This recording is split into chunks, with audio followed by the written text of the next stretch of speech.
Assalamualaikum warahmatullahi wabarakatuh. Apa kabar semuanya? Semoga sehat-sehat selalu. Perkenalkan, nama saya Andi Elsa Aulia Fatima, NIM 2004 Saya dari Prodi Bimbingan dan Konseling Universitas Negeri Makassar. Nah, di sini saya ingin menjelaskan mengenai pendidikan agama Islam. Dari materi pertama, yaitu mengapa dan bagaimana pendidikan agama Islam diajarkan di perguruan tinggi.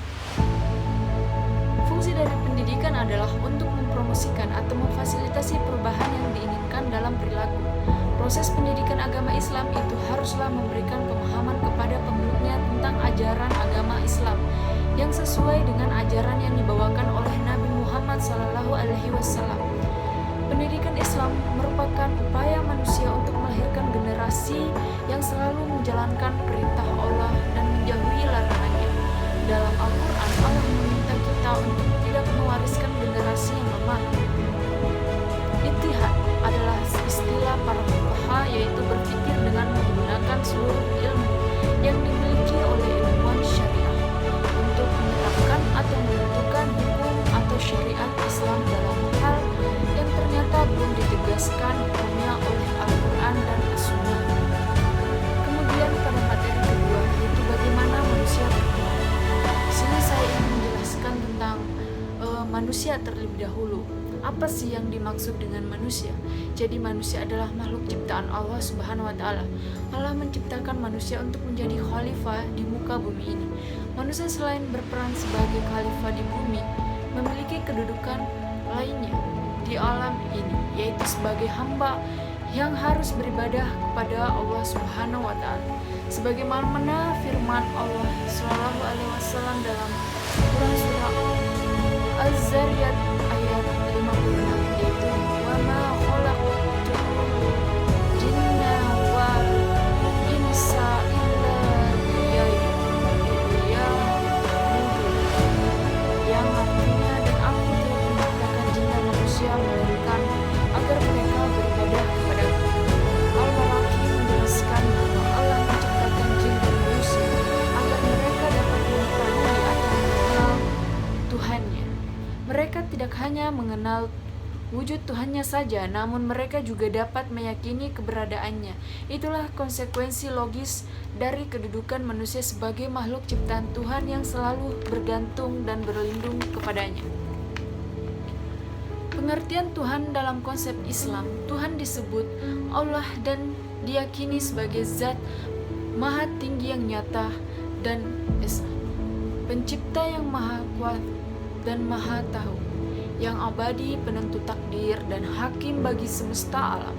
Islam menitik beratkan konseptualisasi Tuhan sebagai yang tunggal dan maha kuasa atau tauhid. Dia itu wahid dan esa atau ahad, maha pengasih dan maha kuasa. Menurut Zohar, spiritualitas atau bertuhan adalah kemampuan internal bawaan otak dan jiwa manusia yang sumber terdalamnya adalah inti alam semesta sendiri. Menurut Ahmad Sunaidi, spiritualitas adalah dorongan bagi seluruh tindakan manusia. Maka spiritualitas bisa dikatakan dorongan bagi respons terhadap problem-problem masyarakat konkret dan kontemporer. Adapun Ginanjar pada tahun 2004 berpendapat bahwa spiritualitas merupakan energi dalam diri yang menimbulkan rasa kedamaian dan kebahagiaan tidak terpuri yang senantiasa dirindukan kehadirannya. Dari hasil yang di atas dapat disimpulkan bahwa cara manusia bertuhan berbeda-beda. Ada yang bertuhan, ada yang menerima segala kepastian yang menimpa diri dan sekitarnya dan yakin berasal dari Tuhan. Ada juga yang menaati segenap ketetapan, aturan, hukum, dan lain-lain yang diyakini berasal dari Tuhan. Bahkan ada manusia yang hanya bertuhan saja, ada juga yang beragama saja. Yang dimaksud bertuhan saja, manusia itu hanya mengakui keberadaan Tuhan saja, mengakui kebesarannya, tetapi dia tidak mengikuti perintahnya. Sedangkan yang beragama saja, dia hanya menjalankan apa yang diperintahkan oleh agamanya, tetapi dia tidak mengakui keberadaan Tuhannya. Jadi, lebih baik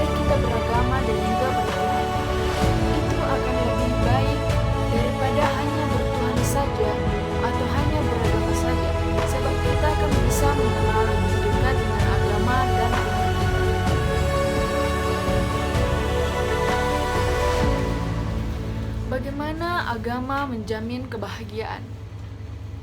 Pada materi selanjutnya yaitu bagaimana agama menjamin kebahagiaan. Nah, kebahagiaan dalam Islam adalah kebahagiaan autentik, artinya lahir dan tumbuh dari nilai-nilai hakiki Islam dan mewujud dalam diri seorang hamba yang mampu menunjukkan sikap tobat atau melakukan introspeksi dan koreksi diri untuk selalu berpegang pada nilai-nilai kebenaran ilahiyah, mensyukuri karunia Allah berupa nikmat, iman, Islam, dan kehidupan, serta menjunjung tinggi kejujuran, kebenaran, dan keadilan dalam menjalani kehidupan pribadi, sosial, dan profesional.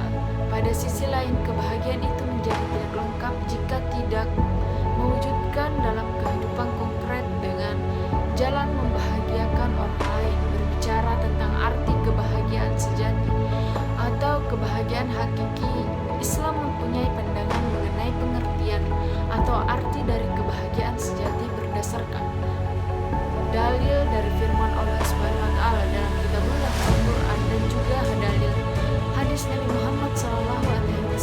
Kebahagiaan sejati seseorang tidak bisa diukur dengan banyaknya harta atau kekayaan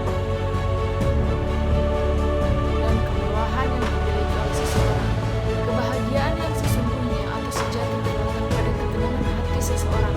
Sudah banyak orang yang kaya raya dengan harta kekayaan mereka, namun kekayaan yang mereka miliki tidak bisa menjadikan hati mereka menjadi tenang.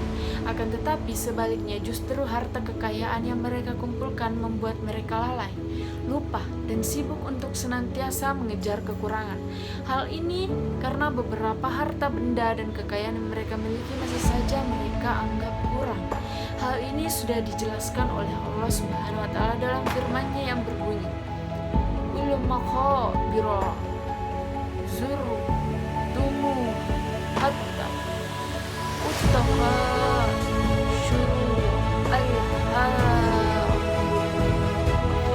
yang artinya bermegah-megahan telah melarikan kamu saat kamu masuk ke dalam kubur. Surah At-Takasur ayat 1. Beberapa sebab yang dapat merusak hati manusia sehingga fungsi hati terganggu dan menjadi tidak normal atau sakit, yaitu yang pertama, banyak bergaul dengan orang yang tidak baik, yang kedua, teman, berangan-angan, yang ketiga, menggantungkan diri kepada selain Allah, yang ketiga, asya'u, terlalu kenyang, yang kelima, terlalu banyak tidur, yang keenam, berlebihan melihat hal-hal yang tidak berguna, yang ketujuh, berlebihan dalam berbicara. Setiap orang harus bersikap hati-hati bahwa taudullah yang merupakan satu-satunya jalan menuju kebahagiaan menurut Said Hawa dapat rusak dengan hal-hal sebagai berikut, yaitu yang pertama ada sikap al-kibr, sombong, sikap azul, sikap al-ghafiyah, sikap al-ijram, sikap menerima kebenaran. Tujuan hidup manusia adalah sejahtera di dunia dan bahagia di akhirat. Dengan kata lain, dapat disebutkan bahagia di dunia dan bahagia di akhirat.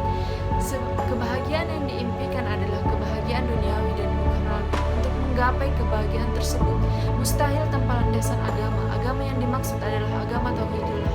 Kebahagiaan hakiki itu adalah milik Allah. Kita tidak dapat meraihnya kalau tidak diberikan Allah. Untuk meraih kebahagiaan itu, maka ikutilah cara-cara yang telah ditetapkan. Adapun materi selanjutnya yaitu mengintegrasikan iman, Islam, dan ihsan dalam membentuk insan kamil. Islam adalah engkau bersaksi bahwa sesungguhnya tidak ada ilah kecuali Allah dan sesungguhnya Muhammad itu utusan Allah. Engkau mendirikan salat, menunaikan zakat, berpuasa pada bulan Ramadan, dan berhaji ke Baitullah jika engkau mampu melaksanakannya. Iman adalah ketika engkau beriman kepada Allah dan malaikat-malaikatnya, kitab-kitabnya, rasul-rasulnya, dan hari akhir, dan engkau beriman pada qadar atau takdir baik dan buruk.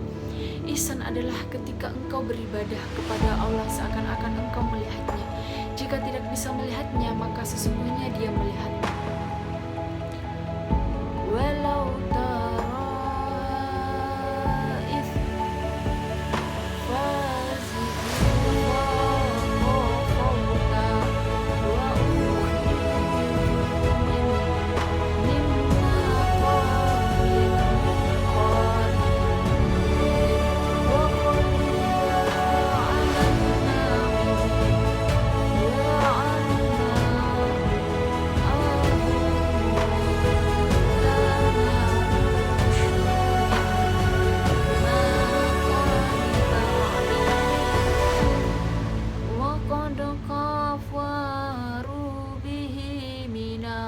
قبل ويقذفون بالخير من السماء وهلا بينهم وبين من يستعون كما إلى بأشيائهم من قبل إنهم كانوا في شك مريب. Dan alangkah hebatnya jikalau kamu melihat ketika mereka orang-orang kafir terperanjat ketakutan pada hari kiamat, maka mereka tidak dapat melepaskan diri dan mereka ditangkap dari tempat yang dekat untuk dibawa ke neraka. Dan di waktu itu mereka berkata, kami beriman kepada Allah, bagaimanakah mereka dapat mencapai keimanan dari tempat yang jauh itu? Dan sesungguhnya mereka telah mengingkari Allah SWT, dan mereka menyebut tentang yang gaib dari tempat yang jauh, dan dihalangi antara mereka dengan apa yang mereka ingini, sebagaimana yang dilakukan terhadap orang-orang yang serupa dengan mereka pada masa dahulu. Sesungguhnya mereka dahulu di dunia dalam keraguan dan mendalam. Untuk menapaki jalan insan kami, terlebih dahulu kita perlu mengingat tentang unsur manusia, yaitu jasad, hati, roh, dan nafsu. Keempat unsur manusia ini harus difungsikan untuk menjalankan kehendak Allah. Hati nurani harus dijadikan rajanya dengan cara selalu mengingat Tuhan. Jika sudah benar menjalankan empat unsur tersebut, lalu menkokohkan keimanan, memperbagus perbuatan, dan menghilangkan karakter yang buruk. Iman, Islam, dan ihsan itu saling berhubungan, membentuk satu kesatuan. Iman lebih kepada keyakinan dalam hati. Islam adalah sikap aktif untuk beramal. Ihsan merupakan